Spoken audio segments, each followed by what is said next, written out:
कक्षा 10वीं की स्टूडेंट फाइनली आपका वैसे विज्ञान का सितंबर महीने का मासिक टेस्ट पेपर लेके आ चुके हैं। आप लोग बहुत सारे यहाँ पर कमेंट कर रहे थे कि सितंबर महीने का मासिक टेस्ट पेपर लाओ, तो इस वीडियो में हम आपका संपूर्ण और तसल्ली पेपर कंप्लीट करेंगे।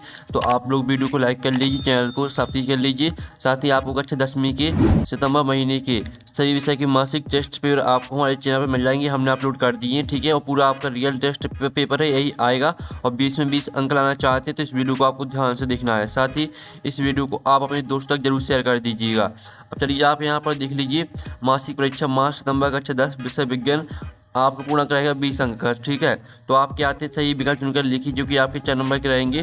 तो पहला था चींटी के डंक में कौन सा अम्ल उपस्थित होता है, तो आपका था साइट्रिक अम्ल, बाद था मैथिनोइक अम्ल, और साथ था ठीक है मैलिक अम्ल, और दाता एसिटिक अम्ल। तो इसका आंसर आपका मैथिनोइक अम्ल हो जाएगा, ठीक है। तो आपको यहाँ पर अच्छे से याद करते जाना है। फिर आपका दूसरा आता अम्लों के लिए कौन सा कथन सत्य है, तो आपका ऑप्शन आता कड़वा स्वाद लाल लिटमस को नीला, बात है खट्टा स्वाद नीले लिटमस को लाल, और सात है खट्टा स्वाद लाल लिटमस को नीला, और दाता कड़वा स्वाद नीले लिटमस को लाल।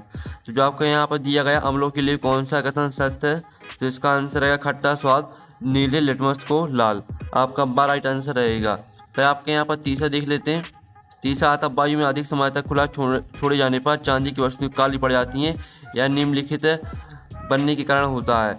तो आपका आता सिल्वर नाइट्रेट, और बा ऑप्शन आता सिल्वर ऑक्साइड, और सा आता सिल्वर सल्फाइड, और दा आता सिल्वर सल्फाइड। तो आपका इसका राइट आंसर हो जाएगा सिल्वर, ठीक है, सिल्वर सल्फाइड, आपका सा राइट आंसर रहेगा। फिर आपका चौथा आता निम्नलिखित में से कौन सी अधातु द्रव होती है, तो आपका आता फ्लोरीन, बा आता फास्फोरस, और सा आता ब्रोमीन, और दा आता आयोडीन।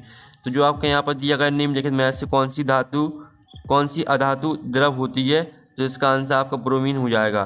तो इस तरह से जो आपके सही विकल्प 4 नंबर वो कंप्लीट हो जाते हैं, आपने अच्छे से याद कर लिए होंगे। अब प्रश्न दो आता रिक्त स्थान में पूर्ति की जो कि 3 नंबर के रहने वाले हैं।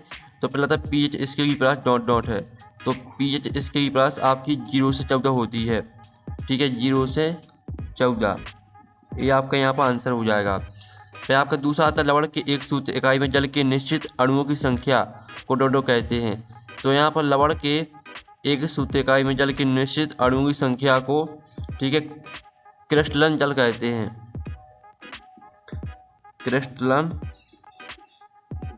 जल। और जो आपका यहाँ पर आता पतले तारों में धातुओं की खींचे जा सकने की क्षमता डोडो कहलाती है। तो पतले तारों में धातुओं के खींचे जा सकने की क्षमता आपकी यहाँ पर तन्यता कहलाती है, तन्यता आपका यहाँ पर राइट आंसर हो जाएगा। फिर आपके यहाँ पर आता एक शब्द या वाक्य मतलब लिखिए जो कि आपके 2 नंबर के रहेंगे। तो पहला था उदासीनीकरण क्रिया किसे कहते हैं, तो इसका आंसर हो जाएगा आपका जब कोई, ठीक है, आपका इसका जो लिखित आंसर है वो हम आपको यहाँ पर दिखा देते हैं, ठीक है। तो आप लोग वीडियो को लाइक कर लीजिए और चैनल को भी सब्सक्राइब कर लीजिए। तो आप यहाँ पर देख लीजिए, जब कोई अम्ल और क्षार एक दूसरे के साथ अभिक्रिया करके लवण और जल बनाते हैं तो इस अभिक्रिया को उदासीनीकरण कहते हैं, ठीक है। आपका यहाँ पर पहले का आंसर हो जाता है। फिर आपका आता है धावन सोडा का रासायनिक नाम व सूत्र लिखिए। तो आप यहाँ पर देख लीजिए, धावन सोडा का आपका रासायनिक नाम हो जाएगा सोडियम कार्बोनेट, और इसका रासायनिक सूत्र हो जाएगा Na2CO3 × 10 H2O, ये आपका रासायनिक सूत्र हो जाएगा, ठीक है। तो इस तरह से आपका दूसरे का आंसर भी करा दिया है। अब चलिए आपका प्रश्न 4 आता है। आपने तांबे के मलिन बर्तनों को नींबू या इमली के रस से साफ करते अवश्य देखा होगा, यह खट्टे पदार्थ बर्तन को साफ करने में क्यों प्रभावी हैं। चलिए जो इसका आंसर है वो हम यहाँ पर देख लेते हैं।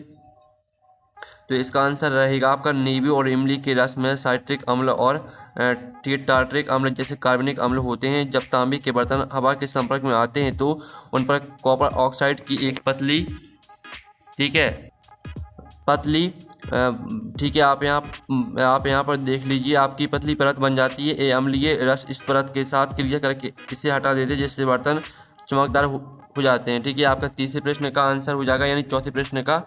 और इसका जो अथवा तक गर्म जल का टैंक बनाने में तांबे का उपयोग होता, परंतु इस्पात लोहे की मिश्र धातु का नहीं। इसका कारण लिखिए, आपको कारण लिखना है, ठीक है। तो चलिए आपका अथवा का आंसर देख लेते हैं।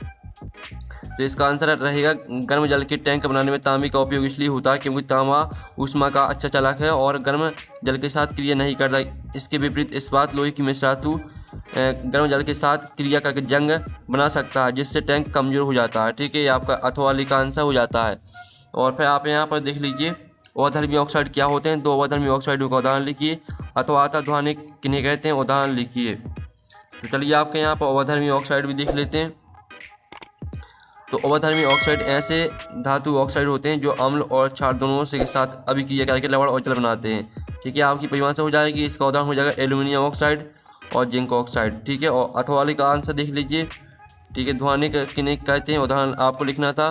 तो ध्वनिक उन पदार्थों को कहते हैं जो कठोर सतह से टकराने पर एक गूंजने वाली ध्वनि उत्पन्न करते हैं। यह गुण मुख्य रूप से धातु में पाया जाता है। उदाहरण हो जाएगा स्कूल की घंटी।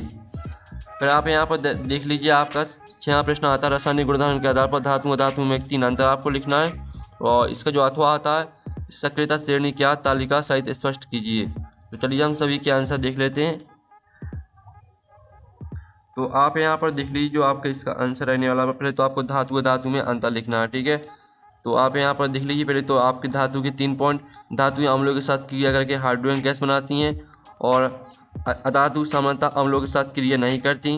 तो इस तरह से 3 पॉइंट आपको देख लीजिए, या धातु में आपका अंतर दिया गया है। ठीक है, आप इस तरह से भी लिख सकते हैं और बॉक्स बनाकर भी लिख सकते हैं। ठीक है, और आप यहाँ पर सक्रियता श्रेणी क्या तालिका सहित स्पष्ट कीजिए। तो इसका उत्तर भी आप यहाँ पर देख लीजिए। तो इस तरह से जो आपका विज्ञान विषय का पेपर वो कंप्लीट हो जाता है। आप लोग यहाँ पर वीडियो को लाइक कर लीजिए, चैनल को सब्सक्राइब कर लीजिए। हमने आपका विज्ञान विषय का पेपर कंप्लीट करा दिया है, और साथ ही आपको कक्षा 10वीं के सभी विषय के सितंबर महीने के मासिक टेस्ट पेपर आपको हमारे चैनल पर मिल जाएंगे, हमने अपलोड कर दिए। तो हम नेक्स्ट वीडियो में मिलते हैं। Thanks for watching.